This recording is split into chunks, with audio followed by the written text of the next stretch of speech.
अस्सलामुअलैकुम स्टूडेंट्स, मैं हूं डॉक्टर अबीबुर्रहमान और आप देख रहे हैं क्वेटर टीवी। स्टूडेंट्स, हम केमिकल बॉन्डिंग जो कि हमारा फर्स्ट ईयर का चैप्टर नंबर 3 है उसके एक्सरसाइजेज डिस्कस कर रहे थे। पिछले 2 चैप्टर्स के एक्सरसाइजेज में डिस्कस कर चुका हूं जिसमें एटॉमिक स्ट्रक्चर है और साथ में स्टोक्योमेट्री है। तो आप मेरे चैनल पे प्लेलिस्ट्स बने हुए हैं, उसमें जाकर एक्सरसाइजेज देख सकते हैं, एग्ज़ाम के लिए उसको चेकआउट कर सकते हैं। और पहले 2 चैप्टर्स में बड़े इंपॉर्टेंट किस्म के जो है क्वेश्चन आंसर्स दिए हैं। अब मैं मूव करूंगा चैप्टर 3 पर जो कि केमिकल बॉन्डिंग है। इस पर मैं एक लेक्चर दे चुका हूं जिसमें एमसीक्यूज़ और true false fill in the blanks करवा चुका हूं।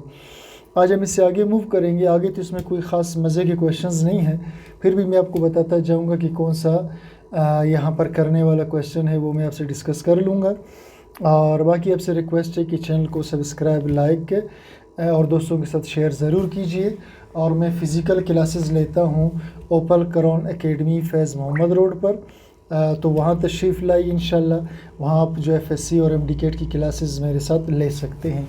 तो चलिए स्टार्ट करते हैं जी।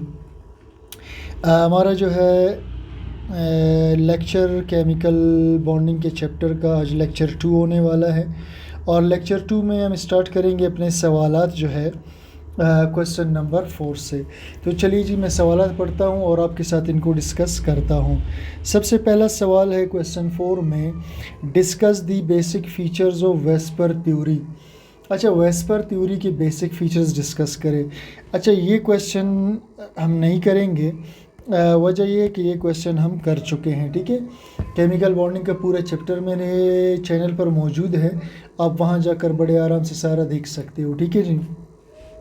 What is the difference between molecular shape and molecular geometry. अच्छा, शेप में ज्योमेट्री में फ़र्क क्या है, ये स्टूडेंट्स बड़ा अहम क्वेश्चन है। शेप और ज्योमेट्री में डिफरेंस क्या है? तो चलिए जी, मैं आपको थोड़ा सा समझा देता हूँ, आप समझने की कोशिश कीजिएगा।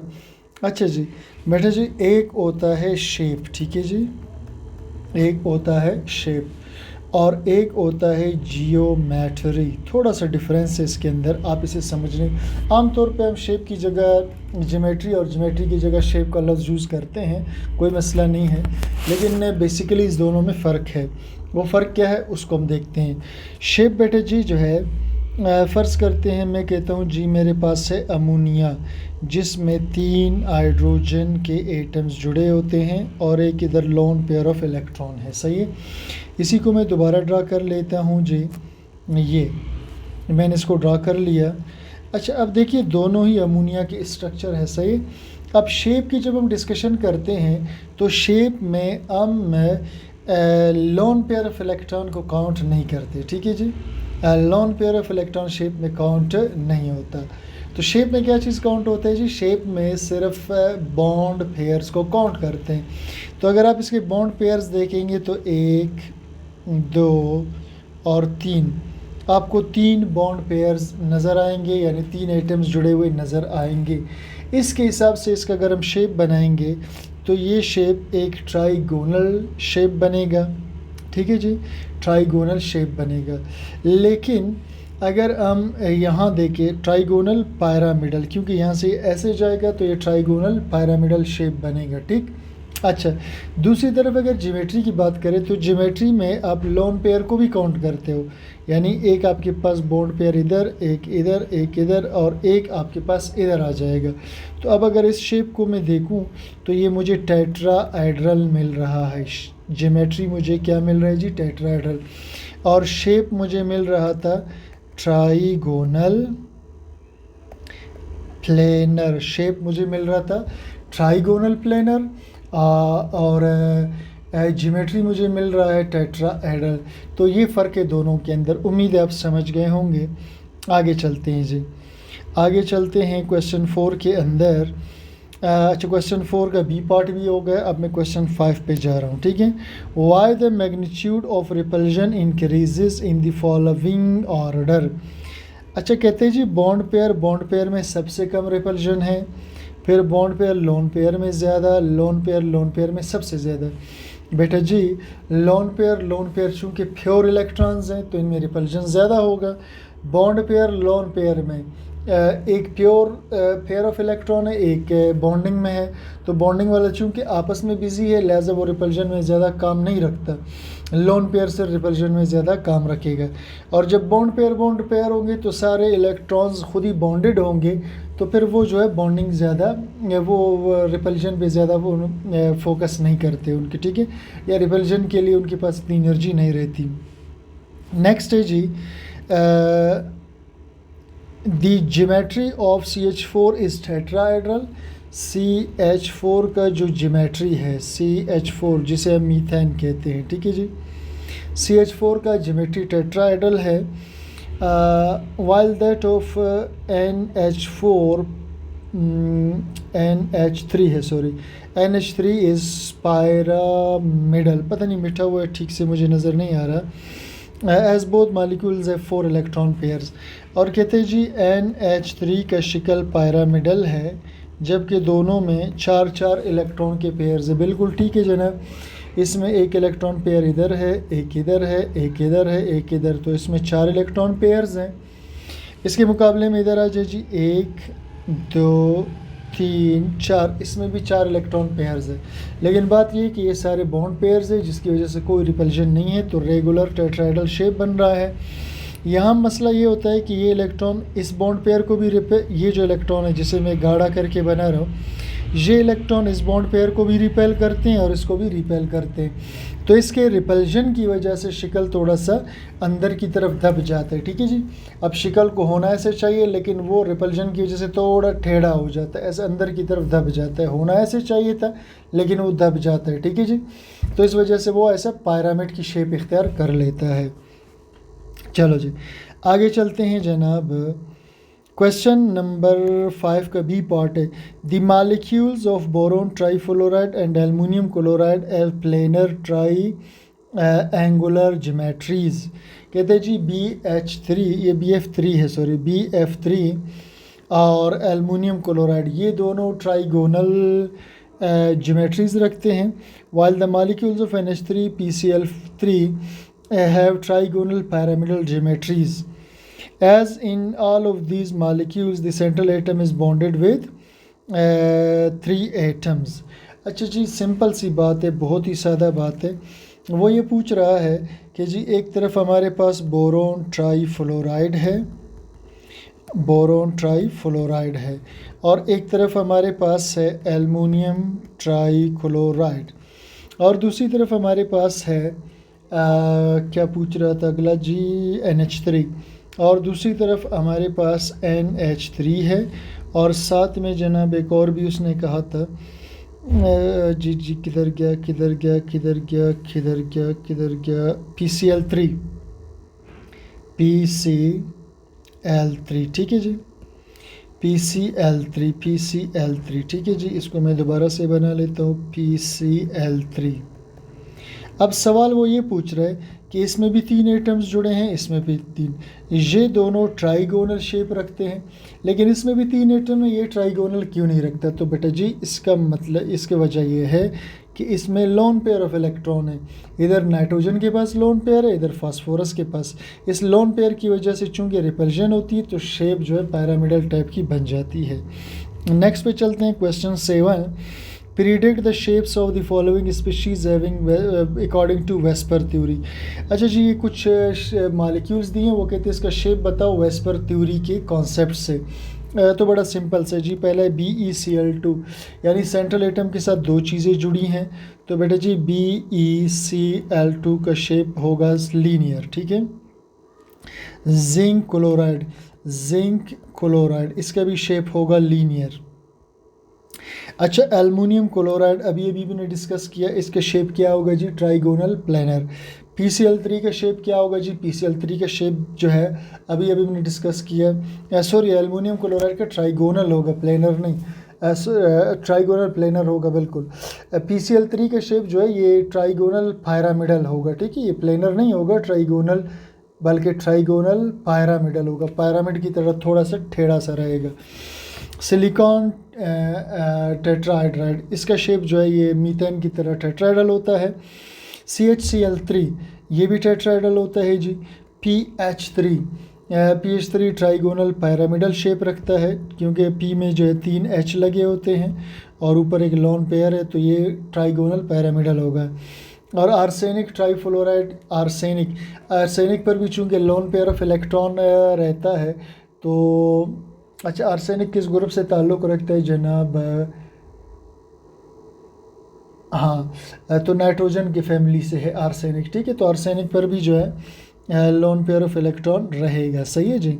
तो इसलिए ये भी जो है ट्राइगोनल पैरामिडल शेप रखेगा। नेक्स्ट क्वेश्चन पे चलते हैं। When you have 3 electron pairs around a central atom, how can you have a distorted triangle geometry? कहता है कि अगर आपके पास एक सेंट्रल एटम हो, जैसा ए एक सेंट्रल एटम है, और उसके साथ 3 इलेक्ट्रॉन पेयर्स हो, यानी एक इलेक्ट्रॉन पेयर हुआ, दूसरा इलेक्ट्रॉन पेयर हुआ, ये तीसरा इलेक्ट्रॉन पेयर। इसकी शक्ल डिस्टॉर्टेड कैसे होगी? डिस्टॉर्टेड का मतलब है कि ये रेगुलर शेप का नहीं होगा, थोड़ा सा इसका शेप जो है बिगड़ा हुआ होगा। डिस्टॉर्टेड कहते हैं बिगड़े को। तो बेटा जी ये उस केस में बन सकता है कि जब 2 एटम्स जुड़े हुए हों और एक लोन पेयर रहता हो, तो लोन पेयर चूँकि इस दोनों को रिपेल करेगा तो शक्ल डिस्टॉर्टेड हो जाएगा। और इसके एग्जांपल में हमने वेस्पर थ्योरी में टिन क्लोराइड के बारे में पढ़ा हुआ है, सही है जी। अच्छा, नेक्स्ट है how many atoms are directly bonded to the central atom in a linear molecule.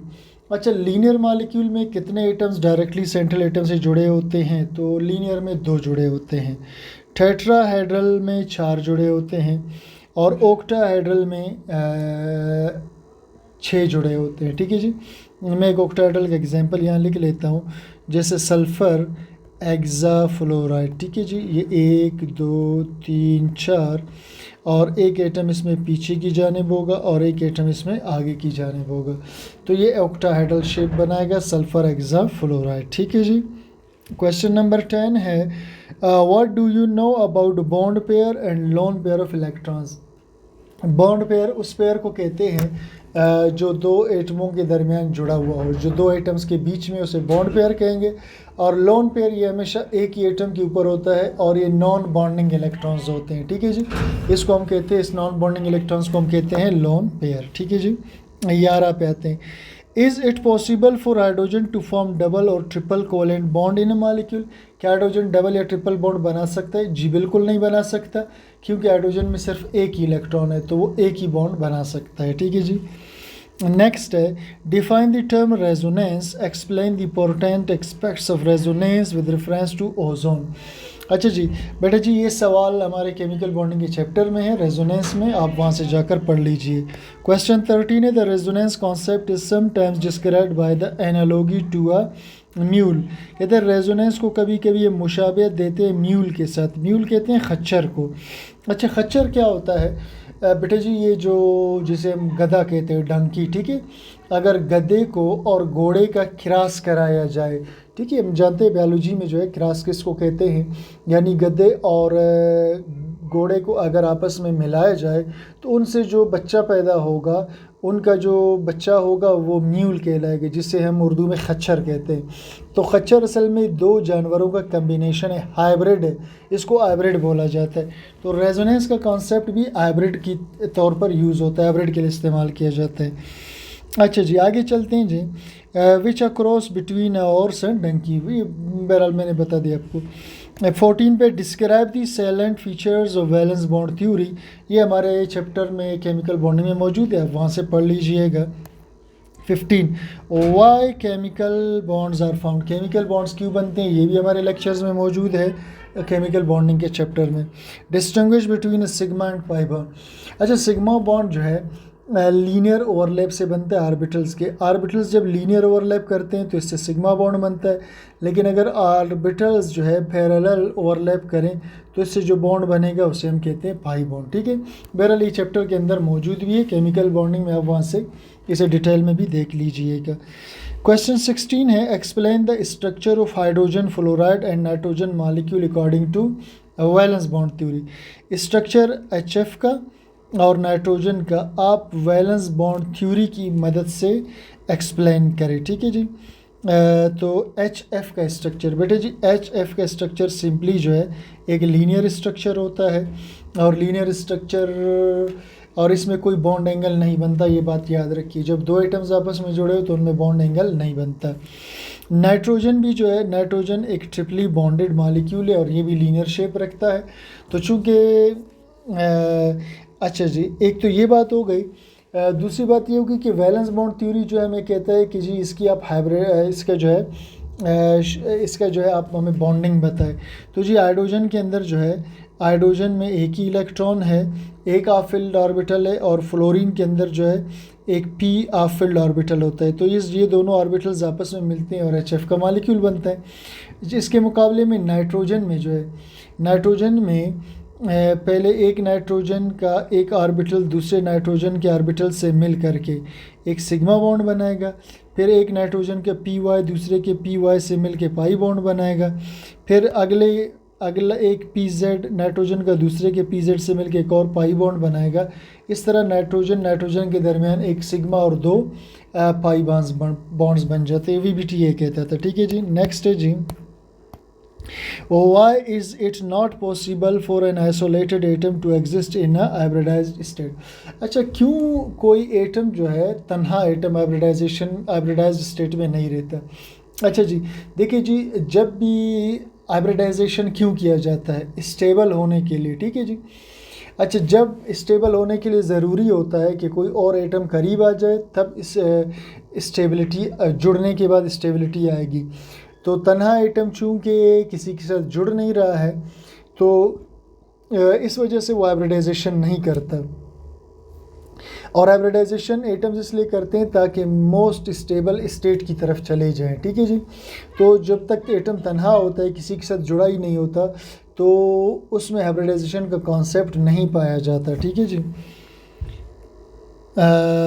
अगला है जी question 19, why is it not possible for S and P orbitals to produce sp4 hybridisation?